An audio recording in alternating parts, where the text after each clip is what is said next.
Here are 10 things millionaires don't buy. Jim Rohn once said, "Poor people have big TVs, rich people have big libraries." Before we dive in, if you like videos on investing in finance, please hit that like button.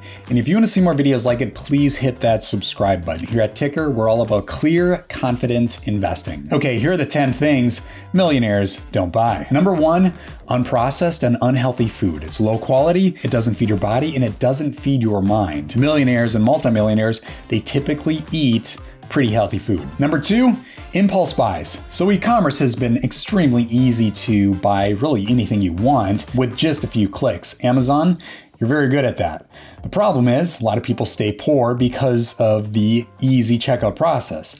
So what a lot of millionaires do is they will add things to their cart and then they'll walk away for a week. And if they come back to it and they don't want it anymore, there you go, they just delete it. That's an easy way to stay disciplined so you don't make impulse buys and rack up credit card debt. Number 3, interest on credit cards. So millionaires ask the question, why would I pay credit card companies more money than I have to? They don't pay interest on credit cards. Every month, they're paying off that credit card, and at the same time, when they pay off that credit card, they're driving up that credit score. Number 4, extended warranties. So when you go through the checkout online or in person, you at times will get that question, do you want the extended warranty? Your answer should be no. There's already a manufacturing warranty. The bean counters upstairs talk about how they can extract more money from, as they phrase it, dumb people. An easy way to do it, add an extended warranty. Don't fall for it. Don't buy that extended warranty. Number 5, savings accounts. Savings accounts don't make you rich. My savings account pays like 0.01%. Inflation is about 3% per year. Last few years it was a bit more. So in other words, savings accounts make you poor. As we talk about in Tykr, it's smart to have between 3 and 6 months of your salary saved up, but don't have any more than that. You want to put that other money into the stock market where you can get those returns, especially by using Tykr. Those returns that range between 15 and 50%. That's where you really build your wealth. But anyway, don't split hairs on savings accounts because it really doesn't matter. Just go through your bank, ask for its savings account, and move on. Number 6, high-end fashion brands. Sure, millionaires and multimillionaires will buy some things that are top name brands, but in most cases they are not. The reason is it goes out of fashion quickly.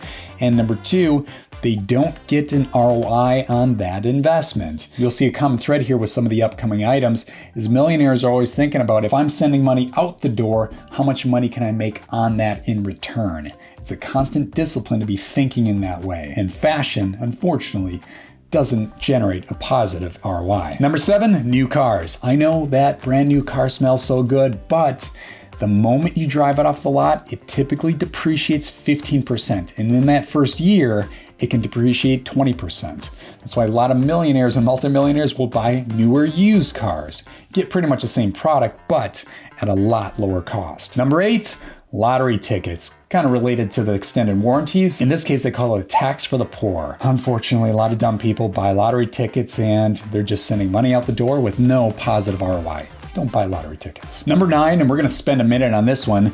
This will be big ticket items such as boats, planes, second homes, third homes, so on and so forth. So sure, you're going to see millionaires, multimillionaires, billionaires, they're gonna buy some of these products, but in most cases, they're asking the question, okay, if I buy it, how much money can I make on it? In my example, I used to own a boat. I owned a boat that sits on fresh water, a pontoon boat. We'll talk about salt water here in a second, but a boat sitting on fresh water in a slip. I was always asking the question, how do I monetize this dang thing? It just costs me more and more money every year. And unfortunately, it's not easy to create a revenue stream based on that. So for example, it was sitting at a slip where a restaurant was sitting. I'd have to create an LLC, get permission from the restaurant owner to turn that into a business, allow people to go to the boat, use it themselves, pay me via Venmo or PayPal or whatever. A lot of steps to get through to make money in that product, and it was just a pain in the butt. Decided to sell the thing. Saltwater, it's just an amplified version of that. Boats that sit on saltwater are maintenance machines. The amount of money that goes into a boat that sits on saltwater is ridiculous. Think about your fishing boats, yachts, the list goes on. I know people who have yachts, and just to drive it out of the marina, it can cost over $1,000 in fuel for like an hour of use. It's nuts. So they're asking the question, okay, if I buy this thing, how do I make money on it? In most cases, it's not easy to do. Same thing with planes. Yes, it'd be so nice to have a private jet, go anywhere you want, but the maintenance, the cost for the pilot, where you put the plane, where you store it, you can turn it into a business, but it's not easy. So that's one thing. If you want to make those big purchases, think about, how do I make money on it? In most cases, you can't, so you really don't make the investment in the first place. Now, homes, that second home, that third home, whatever, that's a little easier. But if you buy some cabin, middle of nowhere, putting it on Airbnb or VRBO, you're probably not going to generate as much money as you like. However, if you do buy something that is in a tourist location, it's a hot location, then you can get some decent traffic come through and you can monetize that a little easier than a plane or a boat. But think about these big purchases.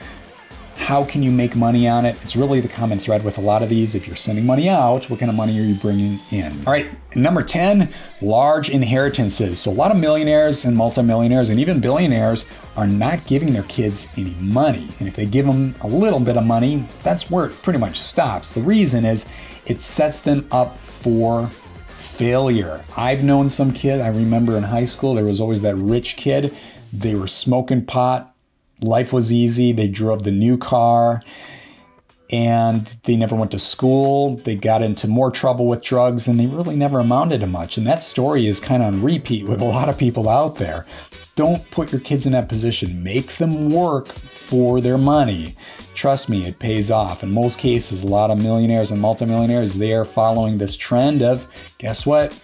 Jimmy, Sarah, whatever their names are, you're not getting my money. You have to go earn your own. Yes, I'm going to give you knowledge so you know how to make money, but I'm going to give you millions of dollars. You're going to have to work for it.